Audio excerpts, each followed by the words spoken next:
Bom dia a todos. Namastê, Hare Krishna. Gratidão pela oportunidade. Vamos me acompanhar, por favor, com as reverências. Om Namo Bhagavate Vasudevaya. Om Namo Bhagavate Vasudevaya. Om Namo Bhagavate Vasudevaya. Om Srimad Bhagavatam. Vamos começar um capítulo novo hoje, capítulo 10. Canto 1, a partida do Senhor Krishna para Dwaraka. Verso 1. Shaunaka Muni perguntou: após matar seus inimigos que desejavam usurpar a herança a que tinha direito, como o maior de todos os homens religiosos, Maharaja Yudhishthira, assistido por seus irmãos, governou seus súditos, é certo que ele não podia desfrutar livremente de seu reino com consciência irrestrita. Verso 2. Sutta Goswami disse: o Senhor Shri Krishna, a suprema personalidade de Deus, que é o mantenedor do mundo, ficou satisfeito após restabelecer Maharaja Yudhishthira em seu próprio reino e após restaurar a dinastia Guru, que havia sido consumida pelo incêndio de bambu da ilha. Ira. Repetindo. Verso 1. Shaunaka Muni perguntou: após matar seus inimigos que desejavam usurpar a herança a que tinha direito, como o maior de todos os homens religiosos, Maharaja Yudhishthira, assistido por seus irmãos, governou seus súditos? É certo que ele não podia desfrutar livremente de seu reino com consciência irrestrita. Verso 2. Sutta Goswami disse: o Senhor Sri Krishna, a suprema personalidade de Deus, que é o mantenedor do mundo, ficou satisfeito após restabelecer Maharaja Yudhishthira em seu próprio reino e após restaurar a dinastia Guru, que havia sido consumida pelo incêndio de bambu da ira. Gratidão pela oportunidade. Namastê, Hare Krishna. Obrigada, Kátia. Bom dia a todas. Então, eu vou ler o verso em sânscrito, mas antes vamos fazer as reverências. Om Namo Bhagavate Vasudevaya. Om Namo Bhagavate Vasudevaya. Om Namo Bhagavate Vasudevaya. Om Adhyanathmirandasya. Gyananjana Chalakaya. Chaksurumiritam Yana. Tasmai Shri Gurave Namaha. Hare Krishna. Então, hoje nós estamos começando mais um capítulo. Que maravilha, estamos caminhando. Então, vamos lá, verso 1. Shaunaka uvacha atvasvaritas prada atataino yudhishthiro dharma britam varista sahanujai prachavarduda bhojana katam pravratrakim akarashitata. Verso 2. Sutta uvacha vamsham kuror vamshadavagni nitam samro haitva bhava bhavano hari niveshaitva nijaraja isvaro yudhishthirang prita manabhabuvaha.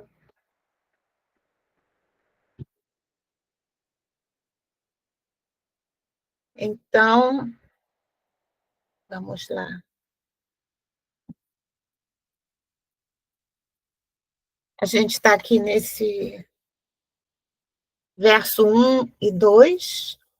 Estamos começando o 10º capítulo do primeiro canto. E aí há uma mudança, né? Krishna agora está saindo de Dwaraka. Mas eu acho que vale a pena a gente recapitular o que aconteceu até esse momento da saída de Krishna de Dwaraka, indo para Dwaraka, né? Ele está saindo de Kurukshetra, onde teve aquela guerra, e está indo para onde, na verdade, ele mora, que é Dwaraka. Então, eu vou fazer um pequeno resumo dos capítulos 7, 8, 9, só para a gente relembrar e entender o contexto de tudo que aconteceu até agora. Porque é muita informação, a gente vai lendo, né, assim, verso por verso, e aí fazer um apanhado assim, do que aconteceu, eu acho que, né, a gente consegue visualizar a cena, tudo que ocorreu. Então, no capítulo 7, que é o filho de Drona é castigado. Então, assim, depois da guerra, né,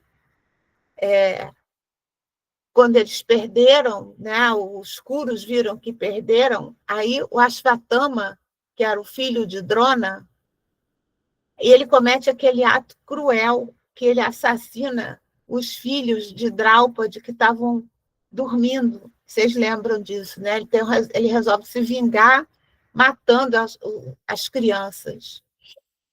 Então, Arjuna, com a ajuda de Krishna, captura o Ashvatthama, leva ele lá para, né, na frente de todo mundo, e a Draupadi, que fica muito compassiva, pede que Ashvatthama seja poupado, apesar da dor que ela estava sentindo.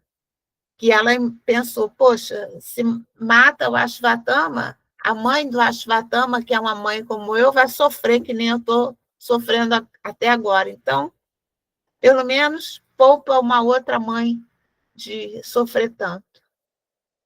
Mas Krishna e os sábios, né, conversaram lá, viram e fizeram considerações que Ashvatthama ele devia ser punido para que o Dharma fosse preservado, né?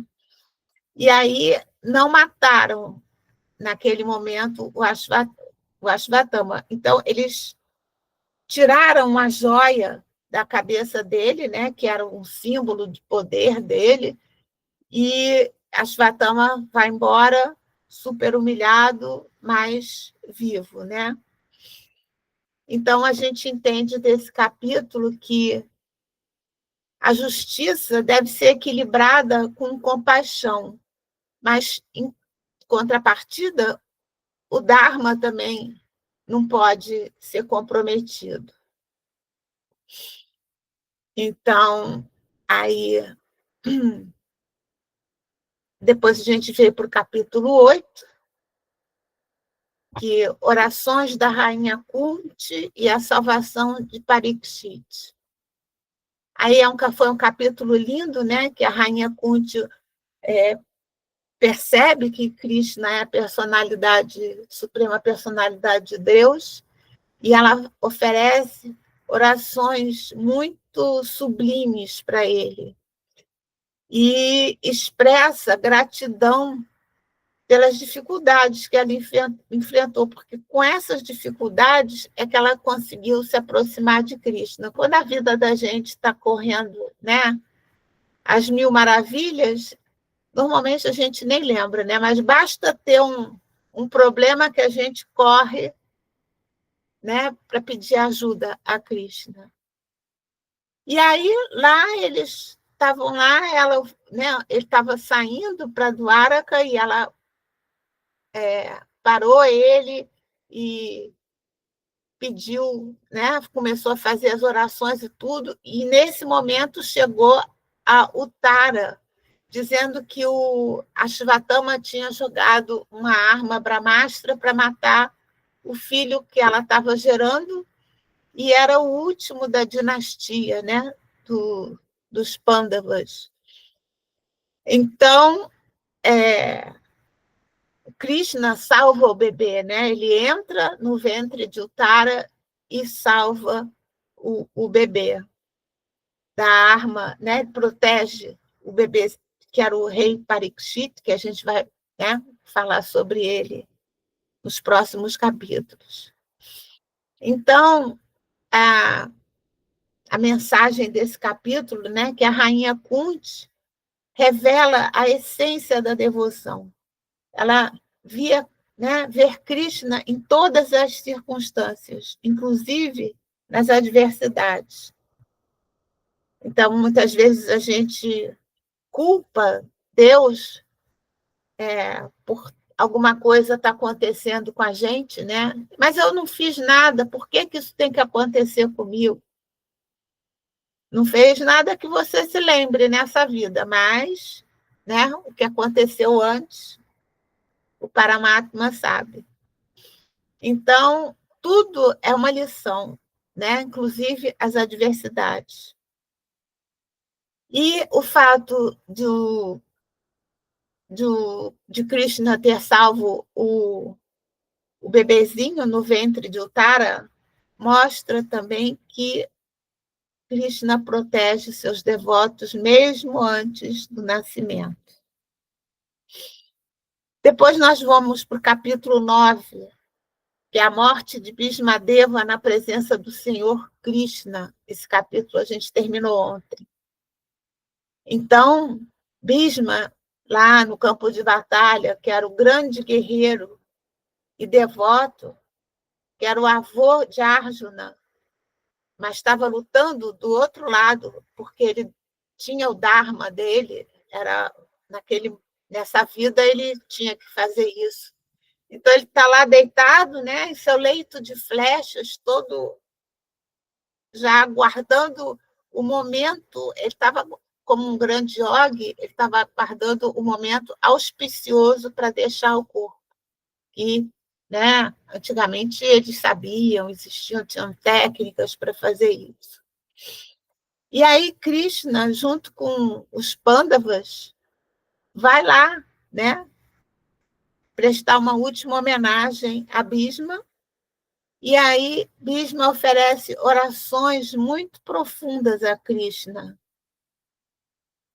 reconhecendo que ele foi uma presença transcendental e teve um papel divino naquela guerra. Então, Bhishma, então, abandona o corpo, olhando para Krishna, com a mente fixa em Krishna. E aí, nesse momento, ele alcança também a liberação e vai, né, para a transcendência. E a mensagem desse capítulo é que a morte de Bhishma, né, é um exemplo de como um devoto pode deixar o corpo em plena consciência de Krishna. Desculpa. E é o grande desafio, né? A gente está sempre com a mente ocupada em Krishna, para nessa hora, que é a hora mais importante na nossa vida, a gente ter esse foco e alcançar a liberação.